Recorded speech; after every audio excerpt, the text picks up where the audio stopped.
जनाब, पाकिस्तानी लड़कियों से शादी करके उन्हें चीन स्मगल करने का स्कैंडल फैलता ही चला जा रहा है और दर्जनों अफराद गिरफ्तार हो चुके हैं।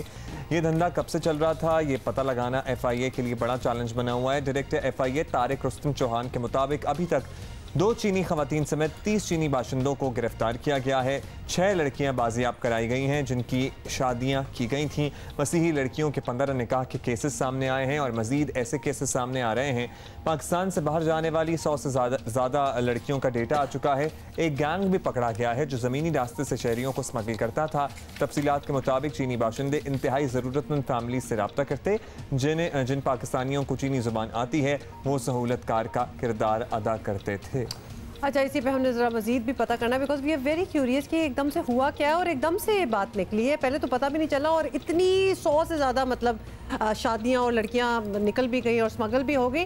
नुमाइंदा खसूसी जियो नुमाइंदा खसूसी एजाज़ सैयद हमारे साथ हैं, उनसे पता कर लेते हैं। एजाज़, सबसे पहले तो हमें ये बता दें कि FIA इस मामले में इतनी एक्टिव कैसे हमें नज़र आ रही है। एक हफ्ते के अंदर अंदर दर्जनों गिरफ्तारियाँ हो गई हैं और ये बात ऑब्वियसली शुरू कहाँ से हुई थी?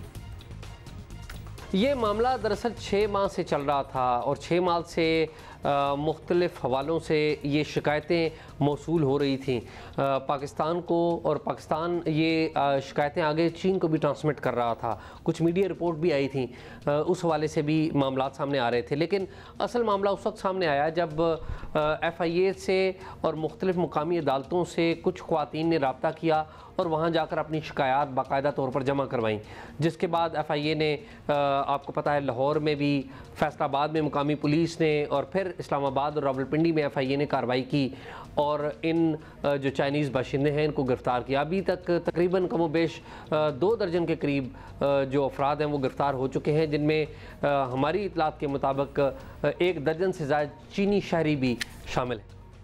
यानी कि काम जो है ना वैसे भी अपनी लोकल्स की सहूलतकारी के बगैर हो नहीं सकता। एजाज़, ये भी बता दें कि स्कैंडल ये बन रहा है कि चीनी बाशिंदे पाकिस्तानी लड़कियों से शादी करते थे, फिर उन्हें चीन ले जाते थे और वहाँ से प्रोस्टिट्यूशन वगैरह कराते थे, या फिर उनके आज़ा निकाल लिए जाते थे, गुर्दे वगैरह निकालने की इत्तलात भी हैं। It's very scary. एक्चुअली कौन सी स्टोरी सच है? क्या जराइम कराए जा रहे थे इनसे वहाँ पर, या फिर what was going on with these girls? दरअसल जब से जो वीज़ा रिलैक्सेशन रिजीम आई, पाकिस्तान ने रिलैक्स किया चीनी शहरियों के लिए पाकिस्तान आना, उस वक्त से ये शिकायत ज़्यादा मंजर आम पर आई हैं। चीनी जो शहरी हैं वो पाकिस्तान की किसी भी चैम्बर ऑफ कॉमर्स का एक लेटर लेते हैं और पाकिस्तान में आ जाते हैं और यहाँ पर वो अपना जो ऑन अराइवल वीज़ा लेते हैं। ऑन अराइवल वीज़ा लेकर वो यहाँ आते हैं और यहाँ पर आकर शादियाँ करते हैं और अपनी जो ख़वातीन हैं उनको लेकर चीन चले जाते हैं, पाकिस्तानी ख़वातीन को लेकर। कुछ ख़वातीन ने आकर इस बात की बाकायदा शिकायत की कि चीन के अंदर बाज़ ख़वातीन से जिस्म फरोशी भी करवाई गई और बाज़ ख़वातीन को धमकियाँ भी दी गई कि उनके जिस्मानी अज़ा को निकाल के फ़रोख्त कर दिया जाएगा अगर उन्होंने उनसे ताउन न किया। तो ये पाकिस्तान के पास भी मालूमात थी, चीन के पास भी थी।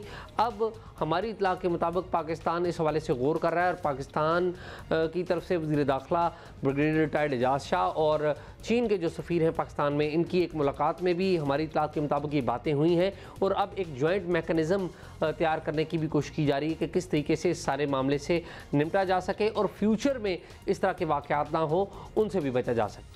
अब तो बचा ही जाएगा क्योंकि अब ये खबर आम हो गई है, काफ़ी बहुत ही खतरनाक है और इतने ज़्यादा मतलब पकड़े भी जा रहे हैं। तो ये चीनी बाशिंदे तो फ्रंट पर हैं, जाहिर है कुछ पाकिस्तानी इनके अब हैंडलर्स भी होंगे, इधर भी इस साइड पे भी तो कुछ है, तो इनकी शनाख्त हो गई है?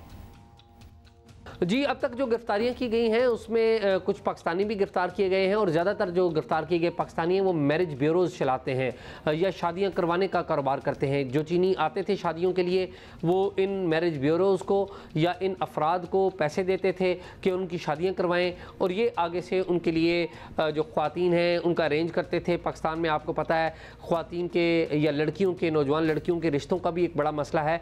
तो वालदैन की इस मजबूरी को, क्योंकि पाकिस्तान में अच्छे रिश्ते कम हैं, उस मजबूरी को फ़ायदा उठाते हुए ये काम किया गया और नतीजा हमारे सामने है। अच्छा, अब लास्टली ये बता दें एजाज़ कि अगर ये चीनी शहरी इसमें मुलव्विस हैं तो फिर इन्हें हुकूमत के हवाले किया जाएगा या पाकिस्तान में चीनी हुकूमत के हवाले किया जाएगा या पाकिस्तान में ही सज़ा दी जाएगी? ये प्रोसीजर कैसे फॉलो होगा? जी, अब तक हमारी इतलात हैं उसके मुताबिक तो ये है कि जिन चीनी शहरियों ने पाकिस्तान में आके जुर्म किया है और वो जुर्म साबित होता है तो उनको पाकिस्तान में ही पाकिस्तानी कानून के तहत उनके खिलाफ कार्रवाई की जाएगी।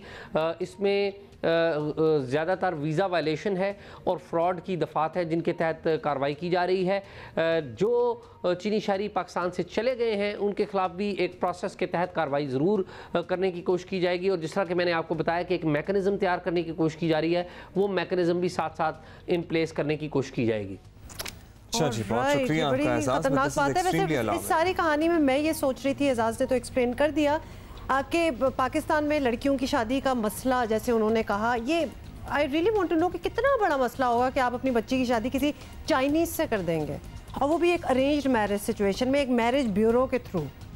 अच्छा, बहुत अजीब किसी भी कल्चर में किसी और सोसाइटी के लोगों का या किसी और मुल्क के लोगों का जब इन्फ्लक्स होता है, जैसे कि कितने चाइनीज़ आपको हमारे इर्द गिर्द काफ़ी ज़्यादा अब तो नज़र आते हैं, तो क्रॉस कल्चरल मैरिजेस होती हैं, दुनिया भर में होती हैं। तो नॉट लाइक दिस। मतलब अगर जैसे यूनिवर्सिटी में पढ़ रहे हो, कोई जान पहचान, कोई फैमिली जान, जो है थोड़ा सा कोई जान पहचान तो ज़रूरी है, वरना जिसकी ज़बान भी ना आती हो, बिल्कुल डिफरेंट कल्चर्स हो, तो बहुत मुश्किल हो जाता है और बड़ा मायूब भी होता है। इसीलिए हमारे जहन में भी कई सवाल उठ रहे थे जिनके कुछ के जवाब तो मिल गए हैं कि बहुत ही जो गरीब ख़ानदान होते हैं उनको ये टारगेट करते हैं।